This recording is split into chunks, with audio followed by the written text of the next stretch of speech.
Hi, Peter Charles here, and I've had this Fujifilm X-E5 now for about a week or so.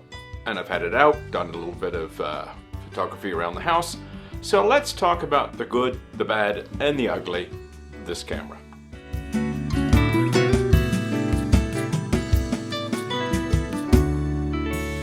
Okay, let's start off with the good stuff. The Fujifilm X-E5. I've had some of the older models as well, so I'm familiar with the concept, and I'm very generally happy with the camera. In fact, probably in a few years from now, I'll look back and say that I've taken more shots with this camera than any of my other cameras. I really like the X-E concept, but I was never happy with the X-E4. I found it too small, too dumbed down. Fujifilm has rectified that. They've improved this camera. It's larger, it feels heavier, it's a solid camera.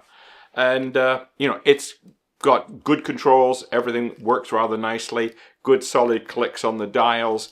One of the interesting things is this back screen doesn't smudge. Can you see any smudges? No. It's crazy. It doesn't smudge. It's unbelievable. And it does the same as the old other cameras. It'll flip right up, so you can use it for selfies. It doesn't flip out. It's up or down, but it's solidly made. It works fine. Very simple button layout on the back. No complaints there. Everything works as required. Nothing seems to be out of place or out of ordinary. So, generally speaking, I'm very happy with the camera. I have made a few control changes in the way it works. One of the things I did find, now that we get on to the bad, shall we say, one of the things I did find was this dial arrangement was really small. And it's kind of fiddly. Plus, it's got two positions. It's got a short position and a long position, and you can put two different functions, and then short and long the other way, two different functions, plus pressing the button. So that gives you 5 functions in all. Sounds good.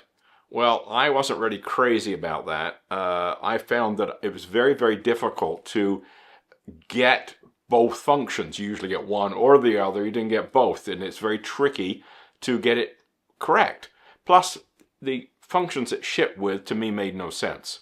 It was kind of fiddly stuff that I would never use.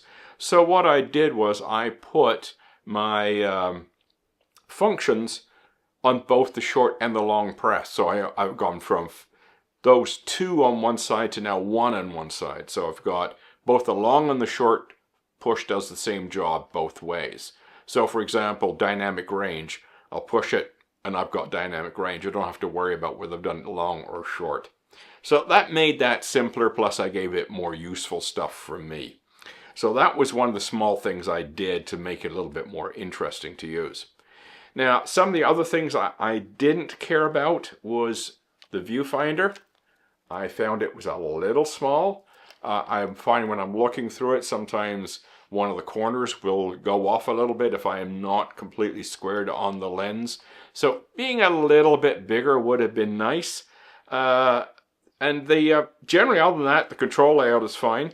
This grip here on the back could have been a little bit bigger. I mean, I don't have big hands, and I've got a lot of arthritis in my thumb. So a little bit more grip back there would have been nice. The front grip's pretty good. Big improvement over the X-E4, which had no grip at all, which is one of the reasons I really dislike that camera. So that's the kind of the fiddly things that I didn't care about.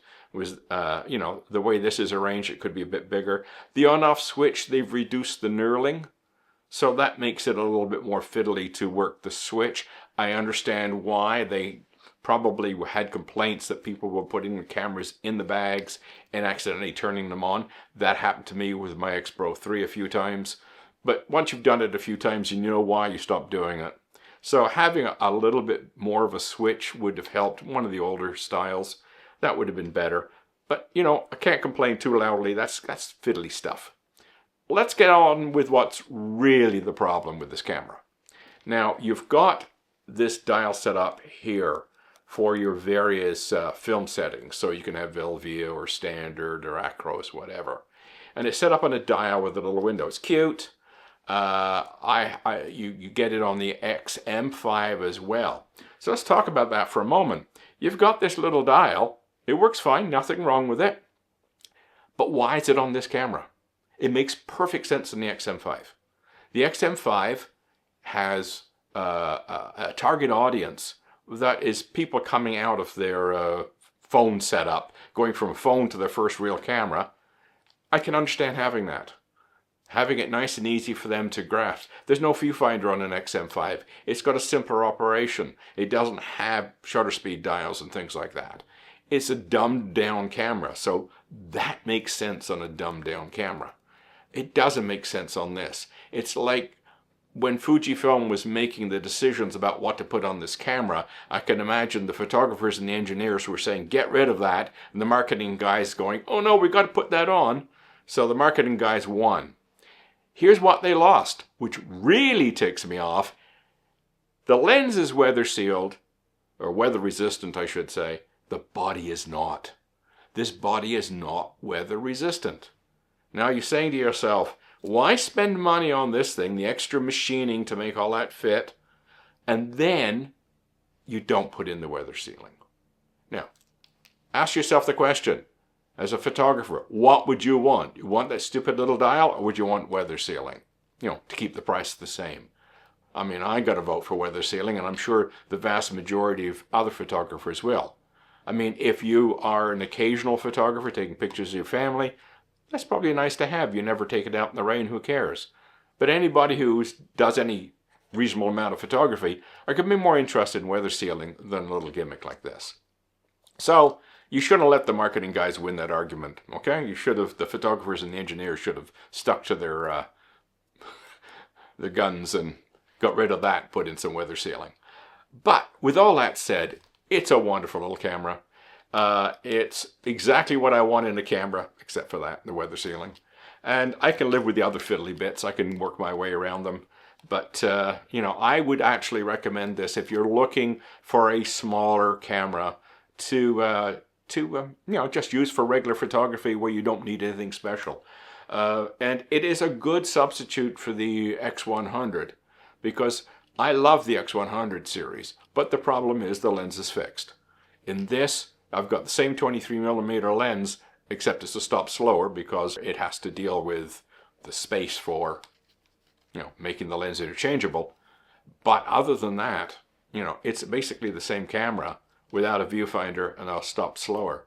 But you get the ability to change lenses. So, you know, for me, it's a more useful camera than an X100. And I think a lot of people might feel that as well, because you can still get the 23mm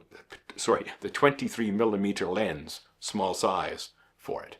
The only other little niggly thing I might add is with this lens, the autofocus is a little, you know, hesitant. You put other lenses on it, it's fine. So the autofocus in the camera body is fine. It's just the little pancake lens, as you can see, it's not very big. Has limited options for what Fujifilm can do with the autofocus motors. So, you know, a little lens is not going to have a great motor, so all their small lenses are the same. The 27 and the 18, they're all kind of a little hunty and slow. But, you know, that's to do with the lens, not the camera. And it's to be expected with the little tiny lens. But, you know, as I say, I really love the camera. I'm going to be using it a lot. I'm just going to moan a lot about that. Other than that, I'm quite happy. So if you're looking for a small camera that's really well made, solid, will do the job for you, and it's simple. The controls are kept simple. I mean, look at the back here. It's not a big complicated mess. It's quite straightforward and easy to use. It's a great second camera. It's a great camera to take on vacations, and for just when you want to go out and you want to take a camera with you, this is perfect. So give that some thought if you're looking for another camera. Cheers.